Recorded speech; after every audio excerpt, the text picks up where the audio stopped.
नमस्कार दोस्तों, आज के इस वीडियो में हम बात करेंगे 12 जून 2025 को हुए उस दिन के सबसे बड़े दर्दनाक विमान हादसे के बारे में, जिसने हमारे भारत देश को बुरी तरीके से झकझोर के रख दिया था।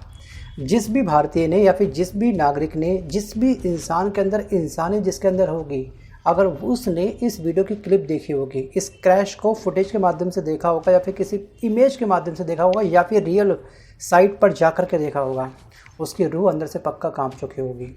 और आज के इस वीडियो में हम इसी हादसे के बारे में डिस्कस करने वाले हैं। क्यों? क्योंकि अभी चंद घंटों पहले इस हादसे की शुरुआती जांच रिपोर्ट पब्लिक डोमेन में पब्लिश कर दी गई है। एक्चुअली क्या था ये हादसा? इस हादसे का क्या थी सबसे बड़ी वजह?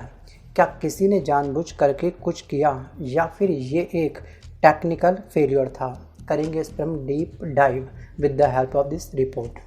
सो गाइस, यहाँ पर सबसे पहले ध्यान रखना है AIB मतलब कि एयरक्राफ्ट एक्सीडेंट इन्वेस्टिगेशंस ब्यूरो, इसने ये रिपोर्ट तैयार करी है। इस हादसे की इसने ही जांच करी है। 12 जून 2025 की अगर पृष्ठभूमि आपको अच्छे से पता होगी कि इस दिन एयर इंडिया की फ़्लाइट AI 171 अहमदाबाद से लंदन के लिए टेक ऑफ कर रही थी। लेकिन टेक ऑफ के कुछ ही सेकंड बाद, मिनट बाद नहीं, कुछ ही सेकंड बाद विमान क्रैश हो गया और इस भयानक हादसे में 260 लोगों की जान चली गई, जिसमें 259 यात्री और क्रू मेंबर थे। और जिस बिल्डिंग में, जिस हॉस्टल में वो टकराया विमान जा कर के, उस हॉस्टल के अंदर भी बड़ी संख्या में स्टूडेंट उस समय अवेलेबल थे, क्योंकि टाइम था इवनिंग का। उस समय भयंकर गर्मी भी थी। लोग अपना लंच करने के लिए अपने हॉस्टल गए थे, कुछ लोग रेस्ट के लिए हॉस्टल में अपना इत्मीनान से अपने रूम में आराम फरमा रहे थे। अचानक से ये फ़्लाइट उन सब का एक काल बन जाती है, या फिर ये स्थिति फ़्लाइट के अंदर के रहने वाले तमाम पैसेंजरों का और उस हॉस्टल के अंदर रहने वाले तमाम स्टूडेंट का एक काल बन जाती है। बस एक ही शख्स उस दिन जिंदा बचा, जिसका नाम है विश्वास कुमार रमेश। सो गाइस, भारत की विमान दुर्घटना जांच ब्यूरो यानी कि AIB ने अब इस हादसे की जो प्रारंभिक रिपोर्ट है, ध्यान रखिएगा ये फर्स्ट रिपोर्ट है, फाइनल कंक्लूजन अभी रिपोर्ट में नहीं दिया गया है। अब ये रिपोर्ट जारी कर दी गई है, वो भी 15 पन्नों की। और इस रिपोर्ट में सबसे चौंकाने वाला खुलासा ये है कि टेक ऑफ के तुरंत बाद विमान के दोनों fuel control switch cut off position में पाए गए थे। जो कंट्रोल स्विच होता है ना, वो कट ऑफ पोजीशन में पाया गया था। एक नहीं बल्कि दो स्विच लगे होते हैं। अगर एक कुछ समय के लिए ख़राब हो जाए तो दूसरे पे हम लोग स्विच कर जाएंगे। सो गाइस, ये था आपका फ्यूल कंट्रोल स्विच। फ्यूल मतलब फूड, भोजन जो देगा विमान को। देखिए, इंसान अगर ना भी खाए चंद घंटों के लिए, चंद दिनों के लिए तो चल जाता है, मैनेज कर जाएगा, लेकिन प्लेन को ना लगातार फ्यूल मिलना चाहिए। और इस समय दोनों ही स्विच क्या हो गए थे, कट ऑफ पोजीशन में आ चुके थे, यानी कि विमान को ईंधन मिलना बंद हो गया था और इसी वजह से इंजन ने काम करना बंद कर दिया था। एक्चुअली क्या हुआ था, आपको मालूम होगा कि इस क्रैश के बाद में सबसे पहले सर्च किसकी होती है? सबसे पहले सर्च होती है दोस्तों क्या, ब्लैक बॉक्स की। ब्लैक बॉक्स हमको मिल गया था, बस इसकी रीडिंग करना बाकी था और इसकी फाइनली अब रीडिंग कर ली गई है। जो आपस में पायलट और को पायलट जो भी बात करते हैं, विमान कितनी हाइट में उड़ रहा है, उसका पूरा रिकॉर्ड इस क्या होता है, इस ब्लैक बॉक्स में मतलब स्टोर हो जाता है। और कितना भी ब्लास्ट हो जाए, टेम्परेचर जितना भी अधिक क्यों ना हो जाए, ठीक है, इस कॉकपिट का कुछ नहीं बिगड़ता, क्योंकि ये बनता अलग ही धातु से है। अब यहाँ पे क्या होगी, कॉकपिट वॉइस रिकॉर्डर के अनुसार एक पायलट ने दूसरे से पूछा है, जब वॉइस सुनी गई कि क्या कम्युनिकेशन हुआ है, तो यहाँ पर यह कहा गया कि तुमने स्विच ऑफ क्यों किया? तो दूसरे को पायलट ने, अभी पायलट ने जवाब में ये दिया कि मैंने नहीं किया। तो फिर सवाल अब ये भी तो उठता है कि भैया किसने किया और ये कैसे हो गया? दोनों स्विच एक साथ कट ऑफ पोजीशन में, दोनों इंजन को फ्यूल मिलना बंद हो जाए तो क्रैश तो पक्का होगा। अब इस जांच रिपोर्ट में ना डैप में टाइमलाइन के साथ में एक चीज़ें मेंशन की गई है। देखिए, दोपहर 1:38:42 पर विमान ने 180 नॉट की एयर स्पीड हासिल करी थी, ठीक है, और 1 सेकंड के अंदर अंदर दोनों fuel switch cut off mode में आ गए थे, 1 सेकंड के अंदर। और 1:38:56 पर इंजन 1 का स्विच जो था वो वापस रन में लाया गया, ठीक है, और उसके बाद 1:39 पर इंजन 2 का स्विच भी दोबारा रन में लाया गया, मतलब कि डाउन। फिर क्या हुआ, 1:39:05 पर पायलट ने तुरंत ATC को मेडे का सिग्नल भेजा। मेडे का मतलब ये था कि इमरजेंसी, प्लीज़ हेल्प अस। और ATC के पास मैसेज पहुंचता उससे पहले क्या हो गया कि जो ये प्लेन था वो हॉस्टल की बिल्डिंग में जा टकराया। मतलब कि तब तक बहुत देर हो चुकी थी। मतलब कि बैक टू बैक केवल 4 सेकंड के अंदर जो ये फ्यूल स्विच थे लगातार डाउन मोड में आ गए थे, मतलब कट ऑफ मोड में आ चुके थे। पहले एक आया, ठीक है, 56 सेकंड बाद, 4 सेकंड बाद दूसरा भी क्या हो गया, कट ऑफ पोजीशन में आ गया। और जब fuel control switch cut off position में आ जाएगा, दोनों के दोनों स्विच ऑफ जब कट ऑफ पोजीशन में थे, तो उसके बाद क्या हुआ, दोनों इंजन इस प्लेन के बंद हो गए। तो एक इमरजेंसी डिवाइस ना इन प्लेन में लगी होती है जिसको बोलते हैं हम लोग रैट, फुल फॉर्म इसकी होती है रैम एयर टरबाइन। ये एक्टिव हो जाता है, लेकिन जो विमान को सीमित रूप में कुछ सेकंड के लिए एक हाइड्रोलिक पावर देता है, उसी हाइड्रोलिक पावर के अंदर तुमको डिसीजन लेना होता है। और ये एक हाइड्रोलिक पावर देने के लिए डिज़ाइन किया जाता है ये रैट। और CCTV फुटेज में ये भी देखा गया है कि रैट जो था वो टेक ऑफ के तुरंत बाद एक्टिव हो गया था। और रिपोर्ट में साफ साफ ये भी कहा गया है कि कोई भी बर्ड हिट नहीं हुआ था, क्योंकि इस 12 जून को जब ये विमान हादसा हुआ था उसके बाद सोशल मीडिया पर अलग ही एक इन्वेस्टिगेशन चल रहा था बिना ब्लैक बॉक्स के मिले। कोई कह रहा था शायद बर्ड ने हिट कर दिया, कुछ ने ये बोला कि शायद पायलट और को पायलट की हेल्थ का कोई इशू आया होगा, कुछ अटैक वगैरह आ गया, मतलब अलग अलग कयास लगाए जा रहे थे। और रनवे क्रॉस करने से पहले ही विमान ऊंचाई खोने लगा था। अपने वीडियो में चीज़ साफ साफ देखे भी होगी।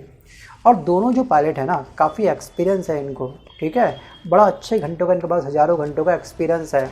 और दोनों ही पायलट एक्चुअली मुंबई के रहने वाले थे और हादसे से एक दिन पहले अहमदाबाद पहुंचे थे अपनी ड्यूटी करने के लिए, उस प्लेन को फ्लाई करने के लिए। अब रिपोर्ट ये बताती है कि उन दोनों पायलट ने पर्याप्त आराम उन्होंने लिया था, मतलब प्रॉपर नींद उन्होंने ली थी। इसके अलावा जो ब्रेथ एनालाइजर टेस्ट होता है उसमें भी वो फ्लाइट ऑपरेट करने के लिए भी फिट पाए गए थे, यानी कि मानव थकान या फिर अल्कोहल की कोई भी भूमिका नहीं थी। अब रिपोर्ट ये भी कहती है कि ईंधन के जो सैंपल हमने वहाँ पे लिए, भाई ईंधन में हमको कोई इशू नहीं पाया गया। एक होता है कि क्या पता ईंधन में क्या पता उसके जो फ्यूल है उसमें कुछ मिलावट कर दी गई हो, प्रॉपर वो सर्वाइव नहीं कर पाया इसलिए क्रैश हो गया। भाई सोशल मीडिया आप देखिएगा इससे संबंधित वीडियो, उसके कमेंट पढ़िएगा, अजीबो गरीब कमेंट चल रहे थे, अलग ही कुछ चल रहा था वहाँ। तो एक्चुअली क्या था ना कि ये जो ब्लैक बॉक्स मिला है इसमें ये कहा गया है कि ये जो मॉडल है इसमें एक थ्रॉटल कंट्रोल लगा होता है, उसे रिप्लेस किया गया था 2019 में। और उसके कुछ साल बाद, 4 साल बाद 2023 में उस थ्रॉटल कंट्रोल को चेंज किया गया था। कुछ टेक्निकल एरर आ सकता है, ठीक है भाई, टाइम पे चेंज कर दिया, लेकिन इस थ्रॉटल कंट्रोल का संबंध फ्यूल स्विच से कोई भी नहीं होता है। मतलब कि उसका फ्यूल स्विच से कोई संबंध नहीं है कि वो डाउन हो गया उसकी वजह से, नहीं। अब फ्यूल कंट्रोल स्विच को लेकर के कोई डिफेक्ट रिपोर्ट अब तक नहीं दर्ज की गई थी। एक होता है कि दर्ज की गई हो, लापरवाही दिखाई गई हो, कोई एक्शन नहीं लिया, सीधे फ्लाई करवा दिया उससे, ऐसी कोई रिपोर्ट पहले भी मतलब कि रजिस्टर्ड नहीं हुई थी। अब एक्चुअली क्या है ना, एक अमेरिकी संस्था है आपकी FAA ने 2018 में एक चेतावनी दी थी। चेतावनी यानी हम कह सकते हैं कि गाइडलाइन जारी करी थी कि कभी कभी कुछ मौक़ों पर जो फ्यूल कंट्रोल स्विच होता है वो कभी कभी ऑटो ऑफ भी हो सकता है। मतलब कि स्विच का लॉकिंग फीचर अचानक डिसएंगल हो सकता है, जिस एंगल पर उसको उड़ते समय होना चाहिए वो डिसएंगल हो सकता है, लेकिन इसे सिर्फ एडवाइजरी के तौर पर लिया गया था। और एयर इंडिया ने भी इसे मतलब कि फॉलो नहीं किया, क्योंकि ये अनिवार्य नहीं होता। जैसे आपके घर में ना कोई ऑन ऑफ स्विच होता है, जिससे आप ऑन करते हो अपना बल्ब, ठीक है, मतलब कि अपनी लाइट, अपना फ़ैन या फिर कोई अदर इलेक्ट्रॉनिक आइटम आप करते हो उसको ऑन। अगर आप रात को सो रहे हो, अपनी लाइट को ऑफ कर दिया और अचानक से, बहुत ही रेयर चांस होता है कि आपकी लाइट अपने आप जल जाए, क्योंकि जो आपका ऑन ऑफ स्विच होता है उसके पीछे ना छोटी सी स्प्रिंग लगी होती है। आप ध्यान से देखिएगा स्विच को खोल करके, चलती लाइट में नहीं, अपने घर की MCB डाउन करना, उसके बाद ओपन करके ढंग से देखना। हाँ, वो खुलने के बाद शायद आपका स्विच ख़राब हो जाए, बहुत चांस होते हैं स्विच ख़राब होने के। तो बहुत ही रेयर चांस होता है कि आपका वो स्विच के पीछे लगा हुआ स्प्रिंग ख़राब हो जाए। तो वैसे ही इन्होंने सोचा होगा ठीक है भैया, हमने 2 स्विच कर रखे, अगर एक डाउन होता भी तो हमारे पास सेकंड ऑप्शन है ना। लेकिन ये नहीं मालूम था इनको कि शायद दोनों ही अचानक से डाउन हो जाएंगे और दोनों ही इंजन को फ्यूल मिलना बंद हो जाएगा और इतना बड़ा हादसा हो जाएगा। सोचिए। अब यहाँ पर जो एक्सपर्ट है ना, जो एविएशन के एक्सपर्ट हैं, इस रिपोर्ट के आने के बाद में मैक्सिमम एक्सपर्ट के आप इंटरव्यू देखिएगा, वो साफ साफ ये बोल रहे हैं कि दोनों स्विच में केवल 3 सेकंड का डिफरेंस है, मतलब कट ऑफ पोजीशन में आने का। और 3 सेकंड में कोई भी पायलट जानबूझकर भी ऐसा स्विच ऑफ नहीं कर सकता है, क्योंकि ये टाइम ड्यूरेशन होती है ना टास्क को करने की। अगर मैं आपको बोलूँ कि फ़ैन का स्विच ऑफ करना है आपको और अपने घर के आपको जो लाइट है उसको ऑफ करना है, तो आपको एक प्रॉपर आपकी एक लिमिट होगी कि आप इतने सेकंड में स्पीडली आप कर दोगे। लेकिन उसका भी एक मार्जिन होगा ना कि आप उससे पहले बिल्कुल नहीं कर सकते हो। एक स्विच आपका, मैं बोलूँगा किचन में जो लाइट है उसे ऑफ करो, और मैं आपको बोलूँगा आपके बेडरूम में जो आपका फ़ैन है स्विच उसको ऑफ करो, तो आने जाने में कुछ तो आप टाइम लोगे। मैं बोलूँगा उसको 2 सेकंड में करना सारा काम, कैसे कर जाओगे भाई? आप अवतार तो हो नहीं धरती पर, हो तो आप इंसान ही। चलिए मैं आता हूँ वापस टॉपिक की तरफ, ठीक है। आई थिंक सब अपनी बातों को समझ पाए होंगे। अब इन्होंने दोस्तों साफ साफ ये कहा है कि ये कोई घर के बल्ब नहीं है, ये काफ़ी जटिल प्रोसेस होता है, और कॉकपिट में कोई भी तीसरा शख्स नहीं होता है, ध्यान रखिएगा। केवल 2 व्यक्ति होते हैं, पायलट और को पायलट। अगर यहाँ पर जो फ्लाइट उड़ रही है, जब वो स्टेबल पोजीशंस में आ जाती है, उसके बाद ही एयर होस्टेस कॉकपिट के अंदर एंटर करती है, उनसे पूछती है चाय पानी कॉफ़ी के लिए। उससे पहले वो भी एंटर नहीं कर सकते हैं। अब यहाँ पर अब सवाल ये उठता है कि ये मानवीय भूल थी, कोई सॉफ्टवेयर फेलियर था, या फिर मैकेनिकल कोई इशू था। ये अभी जांच का विषय है, और सच कहूँ तो इस प्रकार की जांच में कोई भी लापरवाही नहीं होती है, मतलब कि कोई भी मतलब कि फॉर्मेलिटी पूरी नहीं होती, डेप्थ में जांच होती है। मतलब कि अब जो भी रिपोर्ट बन के आएगी उस रिपोर्ट के अंदर किसी भी प्रकार की कोई भी लापरवाही या अनदेखी नहीं हो सकती है, क्योंकि इस रिपोर्ट को ना कई बार क्रॉस चेक किया जाता है सीनियर के द्वारा, और इसकी इन्वेस्टिगेशन किसी 1-2 व्यक्ति के द्वारा नहीं, पूरी टीम बनाई जाती है, उसके बाद इन्वेस्टिगेशन होती है, उसके बाद फाइनल रिपोर्ट तैयार होती है। और जो लोग ये कह रहे थे कि शायद पायलट और को पायलट के बाद में एक्सपीरियंस कम होगा, क्योंकि सोशल मीडिया पे इस वाले कमेंट की बहुत तगड़ी बाढ़ लगी थी उस समय जब ये हादसा हुआ था। उसके बाद से अब तक लोग अपने अपने कयास लगा रहे हैं, टिकट टिप्पणी कर रहे हैं। कमेंट बॉक्स फ्री है, जितना मर्जी टाइप करो। एक्चुअली जो पायलट थे ना, मेन पायलट, जिनकी एज मतलब कि 56 ईयर के आसपास थी, और उनका पास जो फ्लाइंग एक्सपीरियंस है वो कम से कम इनके पास एक्सपीरियंस है 15,638 घंटे का। सोचिए, ये फ्लाइंग आर कोई छोटा आर नहीं है, मतलब इनके पास एक अच्छा एक्सपीरियंस है। और जो को पायलट इनके साथ में है उनका नाम था कुंदर, ठीक है। उनके बाद जो फ्लाइंग आर की जो एक्सपीरियंस है वो है 3,403 घंटों का, और इनकी उम्र है 32 वर्ष, ठीक है। मतलब कि यहाँ पर कुल मिलाकर के दोनों पायलट को एक अच्छा खासा अनुभव था। और दुनिया में अब तक जितने भी दोस्तों जो अब तक एयर क्रैश हुए हैं, मतलब प्लेन क्रैश हुए हैं, सबसे बड़ा हादसा मैंने डिस्कस किया था आपको अपने लास्ट वीडियो में, इसी अहमदाबाद प्लेन क्रैश वाले वीडियो में। आई थिंक सबको याद होगा, वीडियो को पॉज करके कौन सा सबसे बड़ा हादसा किस कंट्री में हुआ था, उस कंट्री का नाम आप मुझे कमेंट जरूर करिए।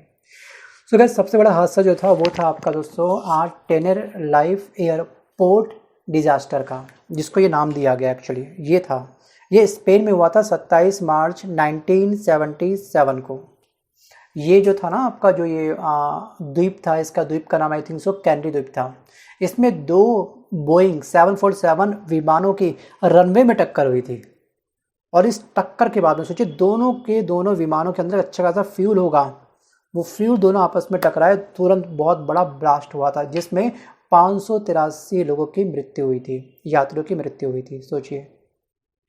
और मुख्य कारण क्या था? कम्युनिकेशन फेलियर हुआ था इसमें, और धुंध बहुत ज़्यादा थी, विजिबिलिटी भी कुछ जीरो थी उस समय। लगातार वो आगे बढ़े और टकरा गए।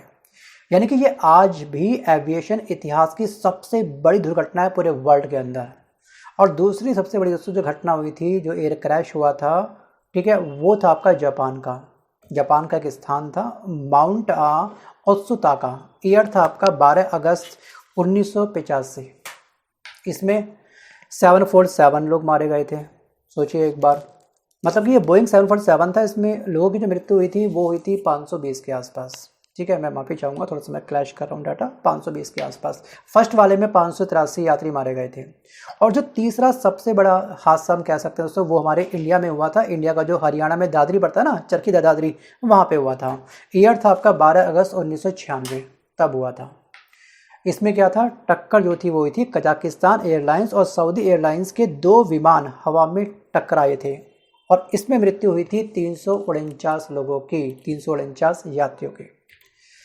दोस्तों हादसे उसके बाद लगातार हो रहे हैं, लेकिन ये हमारे मेन 3 सबसे बड़े हादसे थे जो इतिहास के पन्नों में दर्ज हो चुके हैं। और जो अहमदाबाद प्लेन क्रैश हुआ है, ये भी इतिहास के पन्नों में दर्ज हो चुका है। सो गाइस, 12 जून 2025 को हुए इस दर्दनाक एयर इंडिया हादसे की शुरुआती जांच रिपोर्ट ने कई सवाल को और जन्म दे दिया है। ये आखिरकार जो फ्यूल कट ऑफ जो स्विच सब ऑफ पोजीशन में कैसे आया, बहुत बड़ी बात है। लेकिन जवाब दोस्तों अभी भी धुंध में छुपा हुआ है। एक ऐसा हादसा जहां पर 260 जिंदगियां चंद सेकंडों में राख में तब्दील हो गई, और केवल एक शख्स उसमें से बचा। सवाल ये नहीं है कि फ्यूल स्विच ऑफ पोजीशन में कैसे आ गया, यहाँ सवाल ये है कि क्या ये सिस्टम की चूक थी, टेक्निकल खराबी थी या फिर मानवीय भूल थी। फिलहाल दोस्तों AIB की रिपोर्ट अभी ये शुरुआती रिपोर्ट है, फाइनल रिपोर्ट बनकर भी तैयार आएगी, निष्कर्ष उसमें निकलेगा कि आखिरकार गलती किसकी थी। लेकिन ये साफ है कि इस हादसे ने ना सिर्फ टेक्निकली मतलब तकनीकी जवाबदेही पर सवाल खड़े किए हैं, बल्कि एविएशन इंडस्ट्री की साख को भी कहीं ना कहीं बुरी तरीके से हिला के रख दिया है। तो गैस हम उम्मीद करते हैं कि जांच निष्पक्ष, पारदर्शी और तेजी से पूरी हो, ताकि जो परिवार के अपने इस हादसे में चले गए हैं या फिर जो परिवार उजड़ गए हैं, उन्हें कम से कम सच्चाई तो टाइम पर मिल जाए। सो गैस आज के इस वीडियो में बस कर इतना है। बट जाने से पहले मेरा एक सवाल ये है कि आखिरकार आपको क्या लगता है? जी हाँ, अपने एक्सपीरियंस के आधार पर, नॉलेज के आधार पर आप मुझे अपनी चाहो तो छोटी सी रिपोर्ट बना करके इस कमेंट बॉक्स में भेज सकते हो। धन्यवाद।